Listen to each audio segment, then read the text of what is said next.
This is like the unofficial halfway point of the Major League Baseball season.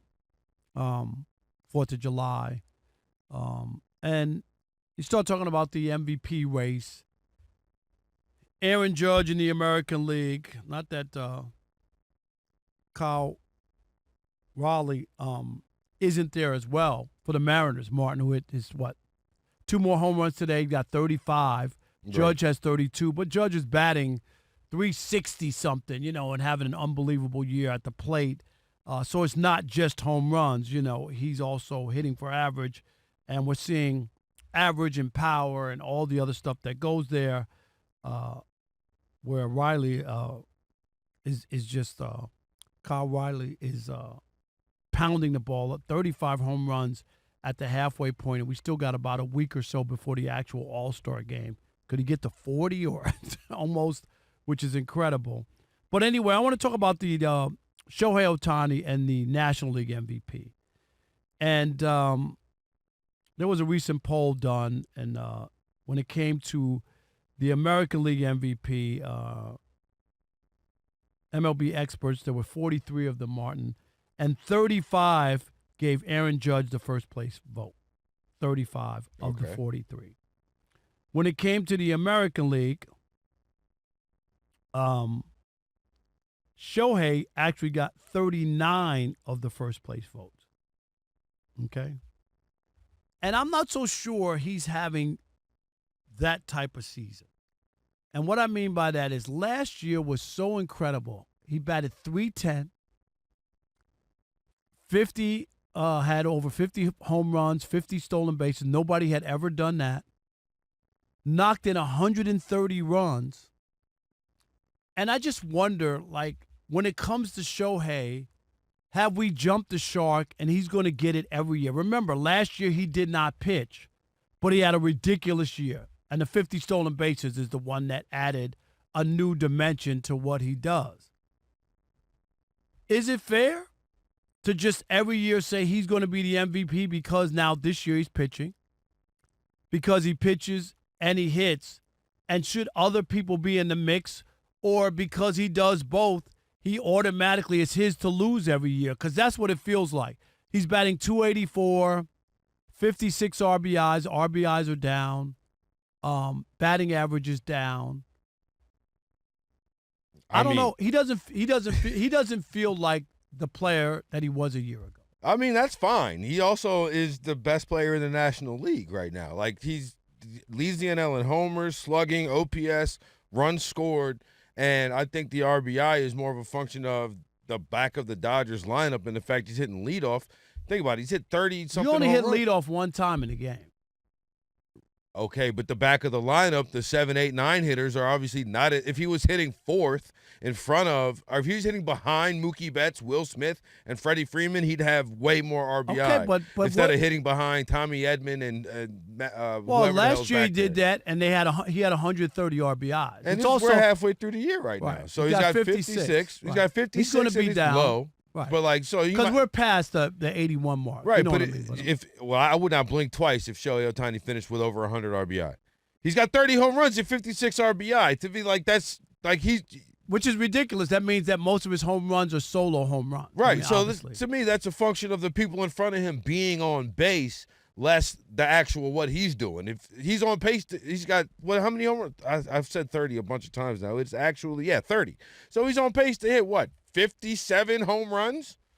If he hits 57 home runs and hits 270, 275? That's 270, 280, 270, yeah. Okay. Because he was 310 last year. He doesn't have how many stolen bases? I'm just saying I it ain't the same year. It ain't the same year. Last year was a monster. But I'm looking at who else am I looking at? Pete Crow Armstrong? Yeah, Kyle Tucker? But with the Cubs? I'm not looking at either one of those guys in terms of, first of all, they kind of steal votes from each other. But I'm not looking at what they're doing. How about Juan Soto if he's turned it up in the second half? Is it possible? I'm just asking if the Mets make a run. He's got 21 home runs. Well, if, but also it's the most valuable player for the whole season. Juan Soto was a mystery man for the first 25 games of the year. But that's why Ohtani is far and away the NL favorite. It's a lack of competition. Do you think though? I still think that it has more to do with him being the dual threat. and they don't even look. And I'm not saying he's not doing anything. Don't get me wrong. I'm not. That's not what I'm saying.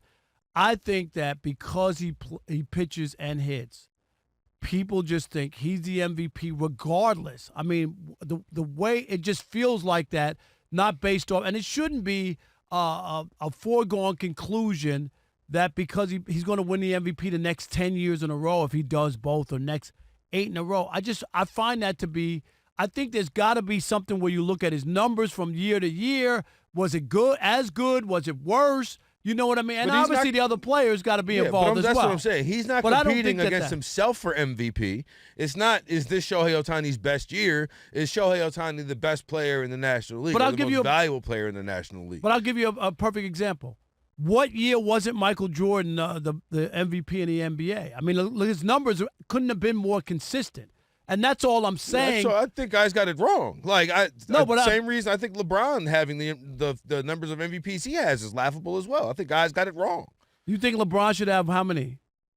I think when LeBron was in Miami. Not the last few years. No, when LeBron, the end of his first Cleveland run through Miami to back to Cleveland, I don't think there was a better player in the NBA.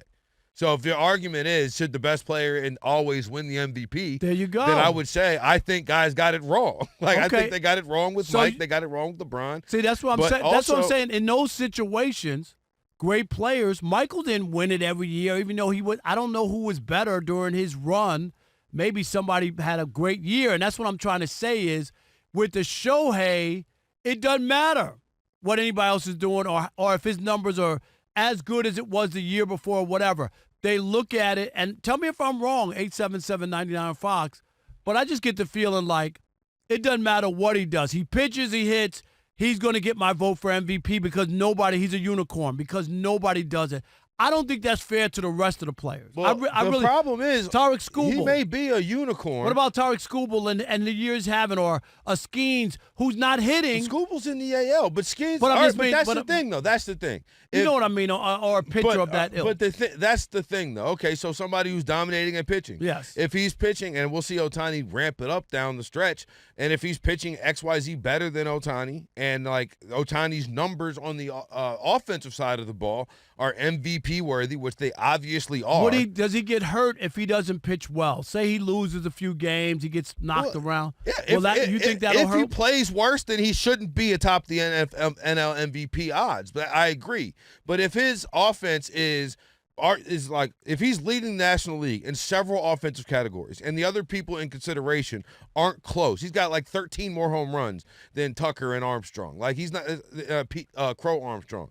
Like, it's not close in that regard. And on top of that, he is warming up to pitch. If he turns out and gets knocked around, it has an ERA of 7 and is 0 for 5 for the Dodgers, then I don't think his pitching would quantify in that counting, but the hitting still should. And right now, even if he decided never to pitch again this season, I think he has a strong argument to be the MVP. I think if he doesn't pitch, that people would be more apt to look at other people. I think as long as he pitches, he'll always be his award to win, and somebody would have to beat him out. I do believe that that's where, and I don't think that that's the way.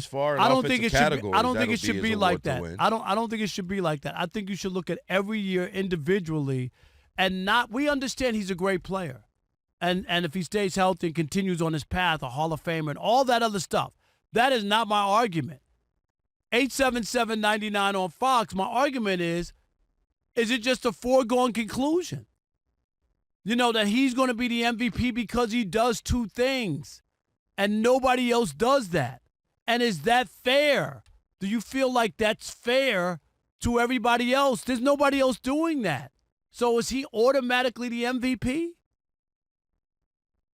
That's what I'm trying to get, because that's what it feels like to me now, is like there's no way to unseat him if he's doing both. His offense is enough. He doesn't need to do both. Like, his offense is enough. I think if he's not pitching, Martin, he's a top, it would be more up to debate if he wasn't pitching. He's first in OPS, first in home runs, second in triples. Like, he's just hitting the cover off the ball. He's not when first in steps up there. RBIs. He's not first in batting average. There's other So stats. think about it. If you're first in home runs and second in triples, whose fault is it? If you're like he's clearing the bases, he's cleared the bases nearly 40 times in at bats. That to me is what is his batting average with runners in scoring position? Because that's a more accurate. When people say it's the bottom of the order, you got to act like he's never up with anybody on base, or is he just hitting home runs? When are there more to challenge him when there's nobody on base? I'll have his numbers with runners in scoring position when we come back from the break. But I know this: the number for home runs atop the NL. The numbers for triples, right there. So if it's runners in scoring position, they're not there. If at 40 at bats, he's cleared the bases.